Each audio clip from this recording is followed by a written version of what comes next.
Magic School. Біздер өздерің білесіңдер, иә? Біздер жалпы жасанды интеллектті біздер қашан бастадық? Сабағымызға енгізуді. Қолданып жасанды интеллект түрлерін. Екінші курстың аяғы, үшінші курста біздер толық. Қазір сендер нешінші курста оқисыңдар?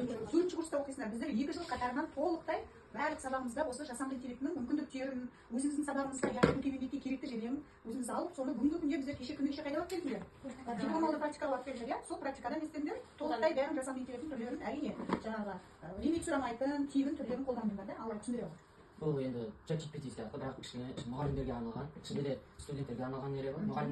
Мұғалімдерге арналған 80 ай құралдары бар, студенттерге 50 құралдары бар. Тыңдайық, біз бұны осыған дейін білген жоқпыз. Нақты өзінің санын айтып отыр. Мұғалімдерге арналған 80 құралы дейді, студенттерге арналған 50 құралы бар дейді. Бұл жерде академический содержание, енді орысша, қазақша әрі қосылмаған жақында шығарса. Академический содержание жасауға болады, профессиональный письма жасауға болады, вопрос YouTube-ге ссылкасын салып сұрақтар алуға болады, план жасауға болады, кері байланыс бағалау бар, жасауға болады. Студенттерде ішінде де сондай бар.